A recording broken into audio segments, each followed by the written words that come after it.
Blog emang media menulis, tetapi tidak banyak orang yang mau membaca. Sedangkan orang Indonesia lebih suka melihat dan mendengar. Untuk itu, ini blog audio atau blogcast pertama gua. Apa yang mau gua ceritain adalah tulisan blog gua yang berjudul Anda Bisa Menjadi Seperti Empu Prapanca dan Ibu Kita Kartini. Begini caranya. Imam Syafi'i pernah berkata, ilmu itu bagaikan hasil panen atau buruan di dalam karung, sedangkan menulis adalah ikatannya.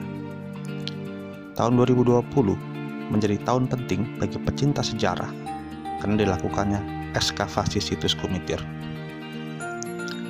Berdasarkan hasil ekskavasi yang dilaksanakan pada Agustus hingga September 2020, situs Kumitir diinterpretasikan sebagai bangunan talut, yaitu dinding penahan tanah yang ditinggikan dengan panjang 318 dan lebar 197 meter.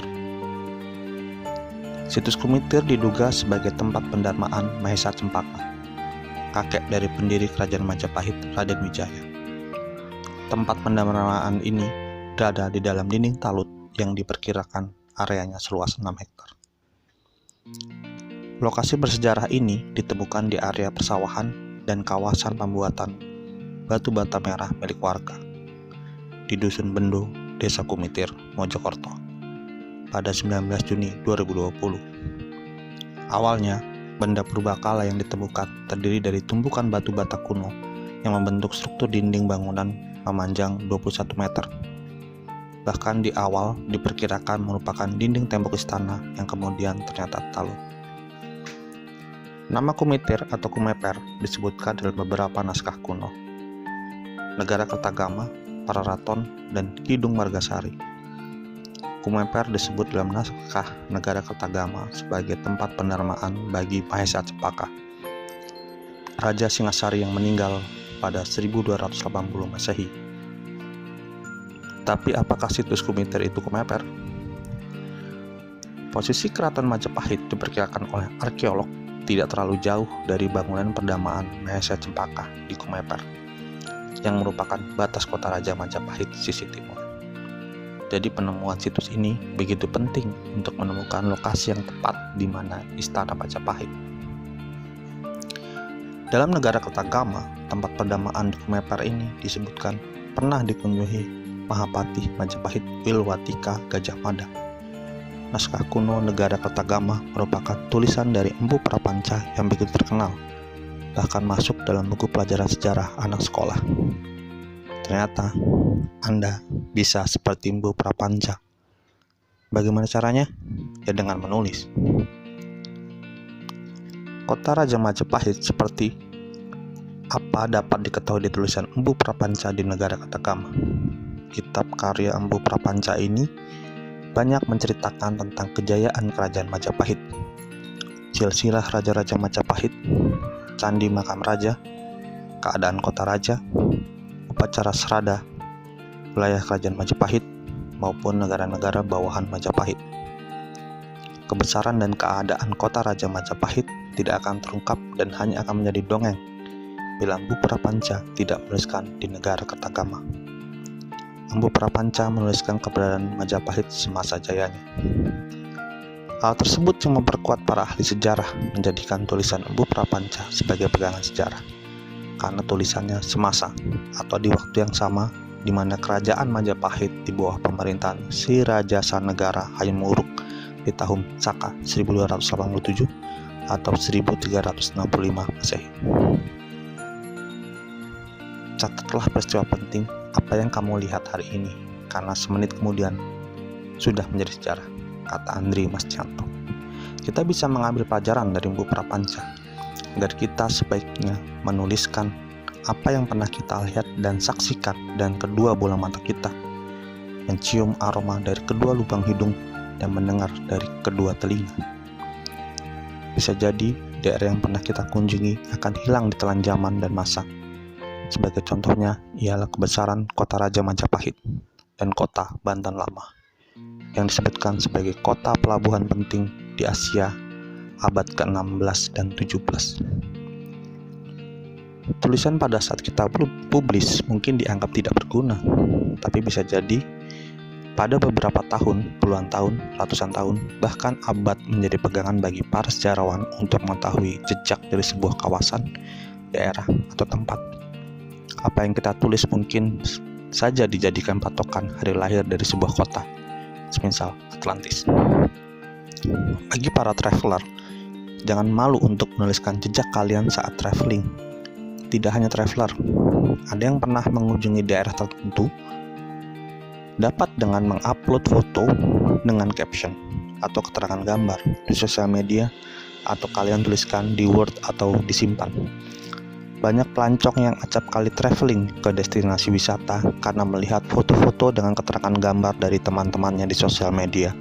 Apa yang kalian lakukan akan sangat berarti bagi suatu daerah untuk maju dalam sektor pariwisata. Yang dianggap narsis, alay, atau pencitraan dan lebay yang kita tulis upload bisa jadi itu amat bermanfaat bagi orang lain.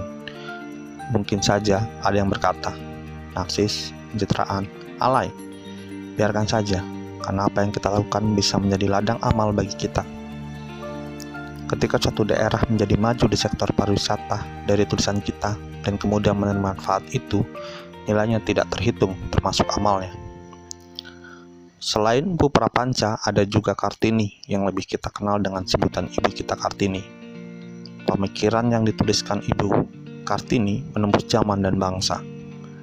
Ibu Kartini begitu dikenal oleh masyarakat Indonesia dan Belanda karena buku Habis Gelap Terbitlah Terang. Tanpa mengenyampingkan jasa beliau memberikan pendidikan bagi anak-anak wanita di Jepara, Ibu Kartini dikenal karena pemikirannya.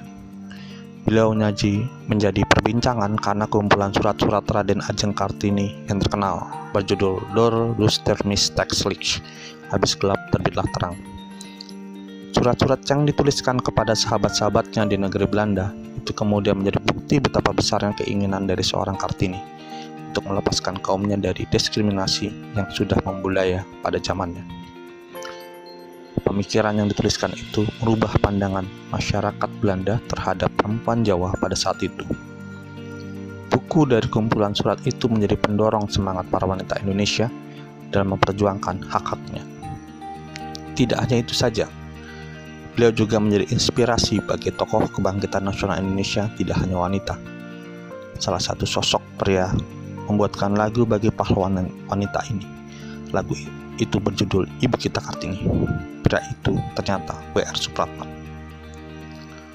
Orang boleh pandai setinggi langit, tapi selama ia tidak menulis, ia akan hilang di dalam masyarakat dan dari sejarah. Menulis adalah bekerja untuk keabadian. Pramudia Anantatur. Ibu kita Kartini mungkin tidak berpikiran ketika mengirimkan surat kepada teman-temannya di Belanda akan menjadi simbol perjuangan emansipasi wanita setelah dirinya berpulang. Ternyata pemikiran Kartini melewati zaman dan eranya. Bisa jadi ada sosok-sosok lain, tapi mereka tidak menuliskan pemikirannya. Apa yang Mpu Prapanca dan Ibu kita Kartini bisa kita ikuti dengan menuliskan apa yang kita saksikan atau pemikiran kita. Tulisan kita mungkin saja belum dirasakan manfaatnya hari ini, tapi bisa jadi akan bermanfaat tahun depan, puluhan tahun depan, ratusan tahun, bahkan seabad kemudian. Menulislah sesuai kata-kata yang Anda punya.